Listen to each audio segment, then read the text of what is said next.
I have another story here that might annoy you. More annoying than Ahmadinejad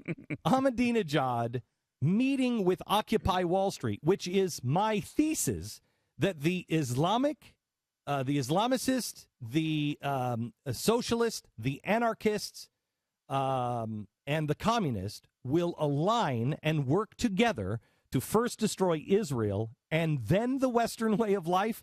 And Ahmadinejad is meeting with the leaders of Occupy Wall Street, and that was announced in Bill Kristol's crappy magazine? the same guy who criticized you for that exact theory? Yeah.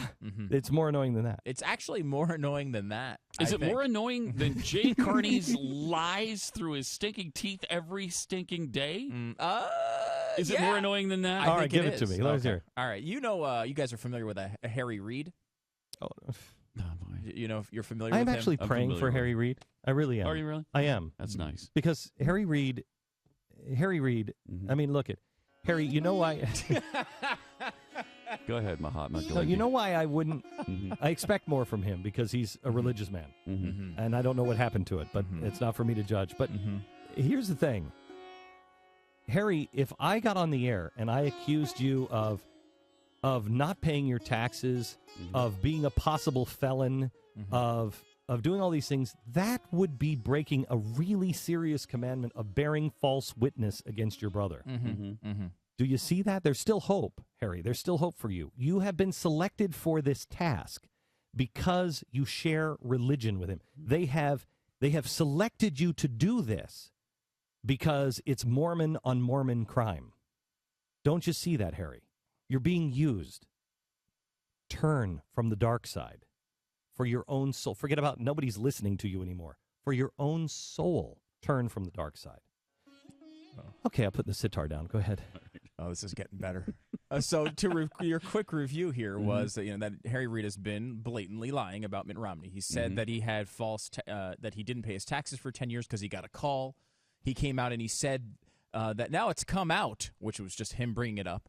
And we know he didn't pay his taxes. Now that his taxes have come out, he's lied again, and now has changed his viewpoint to he's manipulating the system by paying too much taxes. Yes. That's a manipulation of the system, isn't it?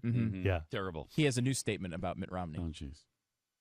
Harry Reid agrees that Mitt Romney has sullied Mormonism.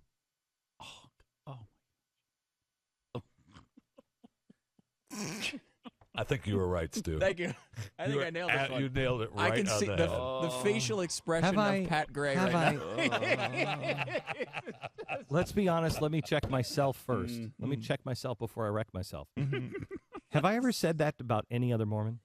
I can never remember you saying that about No, I didn't even say that here you about him. didn't even say. That's why I thought it was getting better, because you were being so restrained. You think the music might help? No, the music's not going to help. It doesn't help. I've never said that because I don't speak for the church. Right. And I don't speak for all Mormons. And most Mormons, a guy that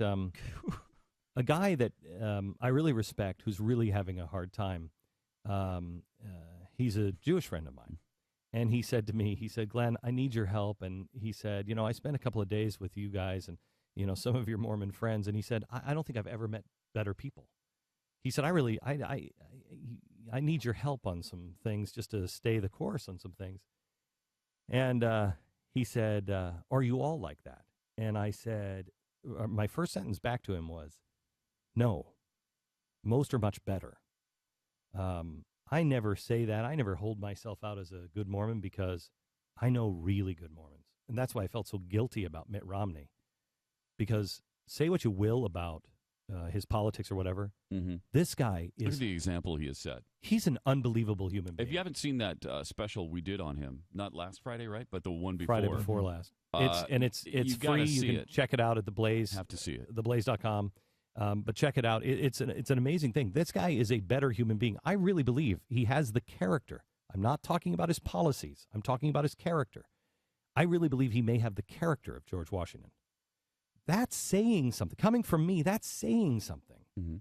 This guy, we've been in the ballpark. I think Rick Santorum is a great guy and has great character. I think Michelle Bachmann has great character. I will tell you, I've only seen this kind of character from one other person, and that's John Huntsman Sr., not the guy who's running. I don't know him. The other one, his father, is remarkable. And to have Harry Reid say that is, I mean, and if anybody wants to think that the church, interferes with people, here's a great example. I can guarantee you the church member, none of the church hierarchy has called. No. You've got Mormon on Mormon crime going on. They got to be on the sidelines on this one because they can't get into it. They're not going to get into it. They don't go there. Yeah. One of the things that I said at the end of that Mitt Romney special, that a friend of mine wrote to me and said, "I've never heard you tell that story before, and I wish everybody heard that story. My gosh!" And he's not a Mormon. I went. Pat, when was that? I went and I was really struggling. This is when I was at CNN. And I was just beginning to read Ezekiel and see the Watchman on the Tower kind of stuff. Do you remember that? That was 7 years ago. And I was starting to get promptings on the warning people about the coming storm and the economy. And I didn't know anything about it. And I was just trying in prayer. I was just trying to read as much as I could. And then I went to some of the leaders of my church and I said, "Look, I'm way out of my league here, and I'm reading Ezekiel. And I'm seeing there will be watchmen on the tower." And I didn't even finish answering or asking the question. And he put his hand on my knee, and he said, "You stay close to the Lord, and you ask him." And he said, "Never, ever ask another man for spiritual guidance like that. Because even if it's me or some of the hierarchy in the church, they can take you off course by 1%. And that 1% is too far off course for what the Lord needs you to do. It's your calling. He puts you in that position. You have all the keys that you need. If you remain humble, if you remain on your knees, if you read your scriptures, he will speak to you. Do not come again." And I haven't. And I can guarantee you, if Mitt Romney needed that counsel, which I doubt he did, they would say the same thing. That's why I don't think they're getting involved in this. They're letting the members of the members, you guys know the principles. You guys are going to have to work it out. But I tell you, Harry, I'm praying for you. Did he clarify that remark, or did he go further to make it even more annoying? He said that the reason why he sullied the face of Mormonism is because of the 47% comments. Oh my God. But which he said, which is totally taking it out of context. Right. This He said guy this is bearing false witness like crazy. Right. And he mentioned that he is, because we've learned Mitt Romney has only wanted to be president of half the United States. He'll only worry about the other, about how the other half lives. Okay, can I ask you? That's a flat-out lie, and he knows it. He knows it's a lie. He absolutely knows what Mitt Romney was talking about. No. I want to see. Stop. No, I did this because I wanted to see the anger. That was the whole point. I just wanted to see the. I'm telling you, visceral, I am the so visceral anger. anger Over there won't allow the anger to come out. Why is Mahonda stopping us? I know I'm going to be a Debbie Downer on this, but I feel so strongly on this right now. You do not win by interjecting the same kind of spirit. You cannot win that way. You can't win that way. And the only answer for our country is prayer. We're starting tomorrow or the next day, a 40-day, 40-night prayer and pray and fast. And I know there are churches, all different churches, everybody that is a leadership, in a leadership role. I mean, Eric Metaxas wrote to me yesterday, and he said, "Glenn, I was sitting at an event the other day, and I was overwhelmed that I have to do a 40-day and 40-night prayer and fast." And he said, "I've never done one of those." I wrote him back, and I said, "Neither have I, Eric, but the Lord is in universal translator mode right now. In 40 days, in 41 days, we vote.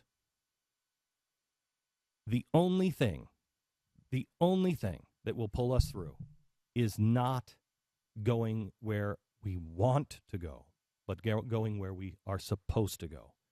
He is our only shield. He is our only chance. And I'm telling you, the right thing will happen. His will be done. The question is, are there still enough of us that will beseech his blessings? and not get tied up into the hatred and the politics, because we have this is only the first hurdle. Whoever gets into office, there is a long time ahead. Prepare yourself for a battle. Okay, I'm sorry to wreck that for you. Well, it's not what I was looking for, but at least I made you cry. So No, I didn't we cry. have that. I didn't cry.